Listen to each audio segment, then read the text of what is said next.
आने दिया और ना ही उसको विधानसभा में पास हुआ।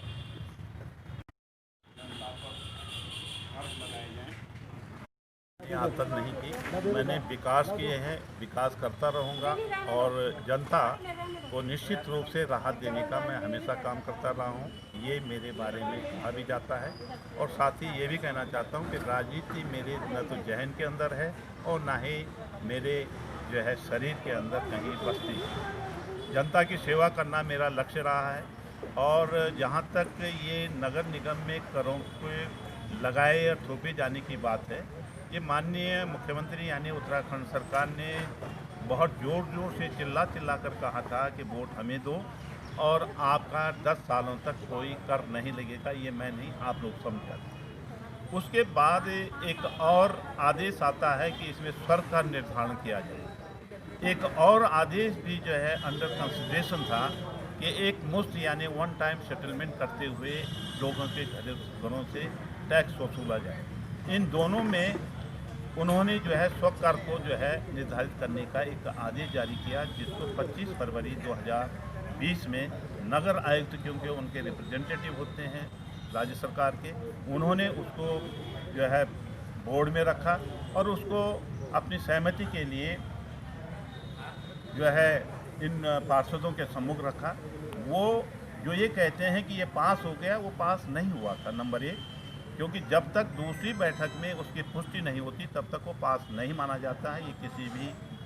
व्यक्ति से आप पूछ सकते हैं। अगली बैठक जब भी होगी उसकी पुष्टि होगी तब उसको लिया जाएगा, लेकिन उससे पहले ही एक और जो है उत्तराखंड सरकार द्वारा अधिसूचना जारी कर दी गई कि अब जो है विस्तारित क्षेत्र यानी 35 ग्राम सभाओं में अब आपको हाउस टैक्स तो नहीं देना पड़ेगा, लेकिन आपको वाणिज्यिक कर देना पड़ेगा, खाली पड़े भूखंडों पर देना पड़ेगा। और इस आशय का एक आदेश कैबिनेट में भी आया, जिसमें क्षेत्रीय विधायक भी थे और माननीय मंत्री भी मंत्री के हैसियत से बैठे थे और वहाँ पर सर्वसम्मति से यानी कि मंत्री और विधायक जी की भी सहमति थी कि कोटद्वार के दुकानदारों पर यानी जो सम्मिलित किए गांव हैं उन पर टैक्स लगना चाहिए और उसका आदेश जारी हो गया, जिसकी प्रति मैंने आपको दी। अब जो पहले का जो आदेश था, जिस पर इस समय हो रहा है कि साहब नगर आयुक्त की तरफ से थोपा जा रहा है महापौर के ऊपर, वो प्रस्ताव नगर आयुक्त के द्वारा प्रस्तुत किया गया, क्योंकि सरकार के तमाम प्रस्ताव नगर आयुक्त के द्वारा प्रस्तुत किए जाते हैं और वो प्रस्ताव अब उसका कोई औचित्य ही नहीं है, क्योंकि वो तो अब समाप्त हो गया, क्योंकि उसकी जगह दूसरा जो टैक्स जिसकी अधिसूचना जारी हो गई है वो स्वतः खत्म हो गया। तो उस पर तो चर्चा होनी ही नहीं चाहिए। चर्चा इस बात पे होनी चाहिए थी कि यहाँ पर जो कर लगाया जा रहा है उसके विरोध में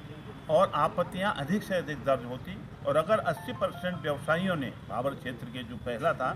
दी होती तो ये स्वतः ही खत्म हो जाता, क्योंकि बहुत कम लोगों ने इसमें प्रयास जो है भेजा। हम लोगों ने पहले दिन से ही जगह जगह जाकर लोगों को समझाने का प्रयास किया कि आपके ऊपर कर लगने वाले हैं और अगर व्यवसाय कर लग जाते हैं तो कुछ महीनों के बाद आपके पास आवास टैक्स भी लगना प्रारंभ, गरिमा गिरती है और जनता में भी लोगों का विश्वास कम होता है। मंत्री जी, आप